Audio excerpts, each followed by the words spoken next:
With my setup.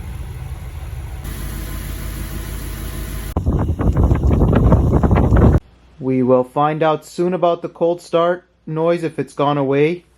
Bear with me. Wheel fitment, okay?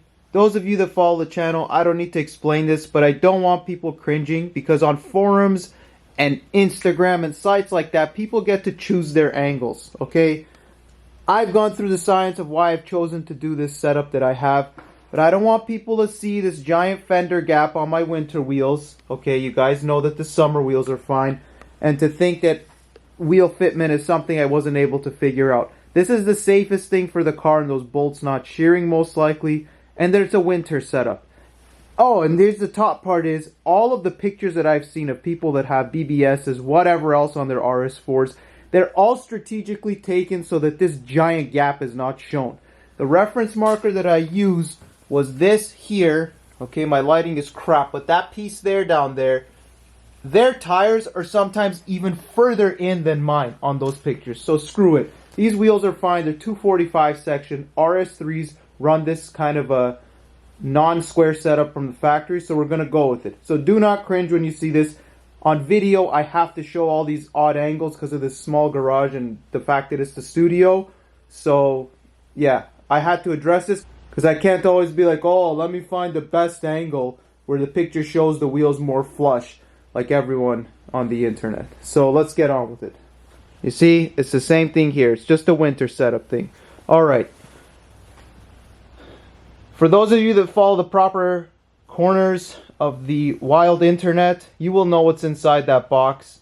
And that's something that might make this car arrive back home on a tow truck, but I highly doubt it because this car is not high mileage.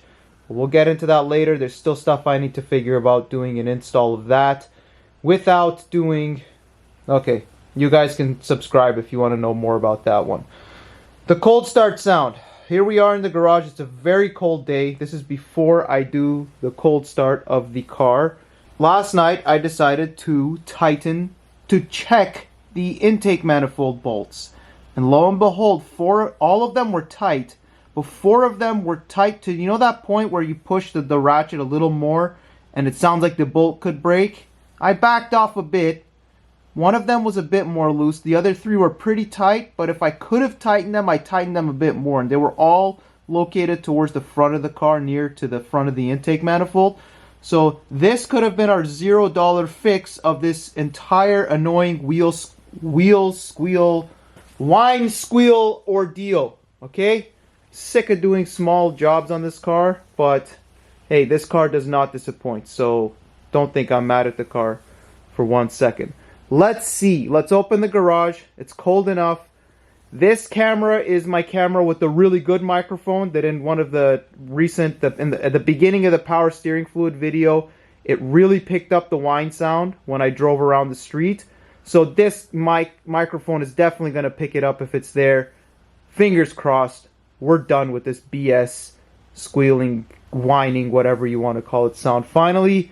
And we can maybe move on to other things in a bit. But then again, right now I don't want to move on to anything. I just want to use the car for a while, problem free.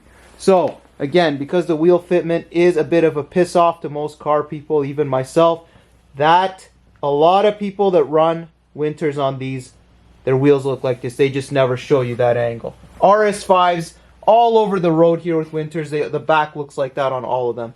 You see the front is nice and it's maximized everything. Again, it's a pretty thick spacer, but this setup works good. Everything's fine. You just got to drive carefully and a bit more gently in very low speed situations sometimes. So it's fine. That's all you need to know.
Well, problem not solved, but while it's still very cold right now, you see, the reason I always think it's electronic is because it does not wax or wane completely, properly, all in one motion. It jumps like, it jumps all over.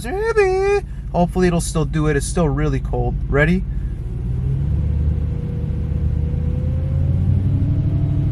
Of course, when you pick up the camera, it doesn't do it at all.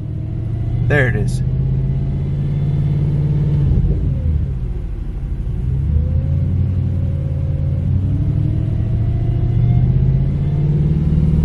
See those woo woo? If you look at the previous video, the power steering one at the beginning, when I take it around the street, it goes woo woo woo woo. It does a very quick, sudden cutoff, which makes me think it's either, maybe even could be a vacuum style pump, some kind of air pump, or something electronic, some module that just makes different noises. So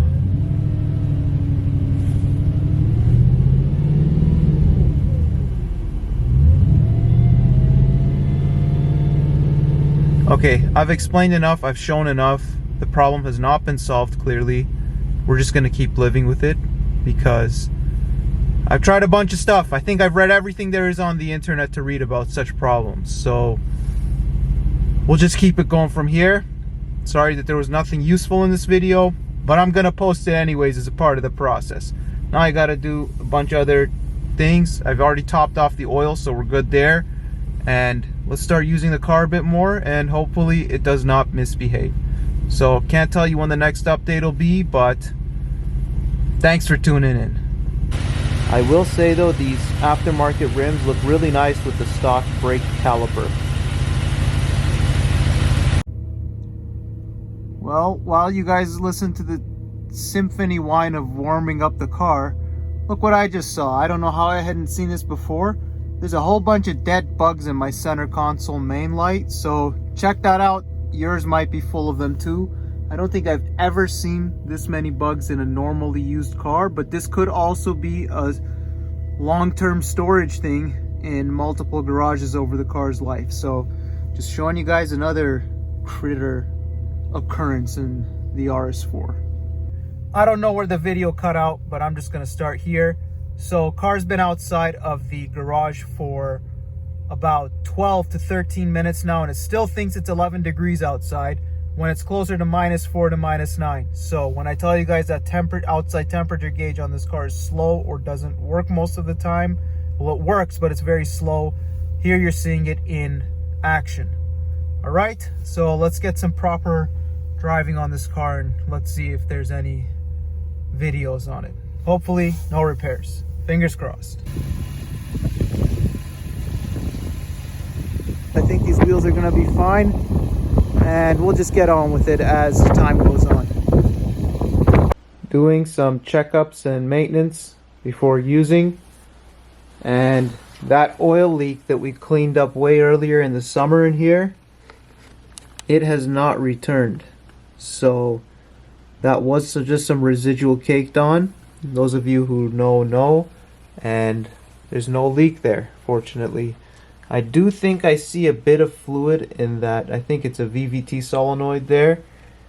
Very minimal, but I don't know. Just something I thought I'd point out. I'm not going to look into anything any further because there's no problems. But yeah, let's see how things go. Whenever you are working in this area, there's an airbox flapper way in there. You see right there, that hole at the bottom? There's a flap that moves around in there. You want to put a little bit of WD-40 or some kind of a liquid spray, probably lithium grease is even good, around the hinges, because it's just like a plastic hinge, I'm pretty sure. But that airbox flap does need to be lubed up so that it doesn't get stuck tight on you sometime and throw a code. Got the silver Honda Civic in here. I'm just going to do an air filter check, oil level check, topped off washer fluid, and this car is performing perfectly fine this season. Oil level is perfectly at max. This Honda Civic has no oil leaks at 245,000 kilometers currently. What a great engine. Some of you probably saw it in the previous videos, that Twin Civics checkup video. In both the black Civic and the silver one, right below where it says RNC, the engine code, on the left there, I wiped off the oil debris. I didn't in between the bolts there. That's what it looked like. I'm pretty sure that's all just residual oil from sloppy oil fills, possibly, or valve. This one had a valve cover gasket done way before YouTube I did, and the spool valve, but I don't think the spool valve much. So let's see if this place stains up again, but I doubt that it will. So let's keep an eye on that. This car gets used a lot more than I thought sometimes, and you can tell the air filter is very dirty from the summer and fall. Look at the other side, what the color is. So I'm gonna really clean this up, but I'm probably just gonna get a new filter from Honda soon. Cheap enough, good enough maintenance for these things to keep running. But these are beasts of a car. It'll run with that filter fine too, but I'll just clean it up for now until I get a new one. So fortunately this wheel size has worked with my setup. As long as you drive normally, everything is fine. So let's use the car a bit, and hopefully it doesn't act up, and it's great fun as usual to drive.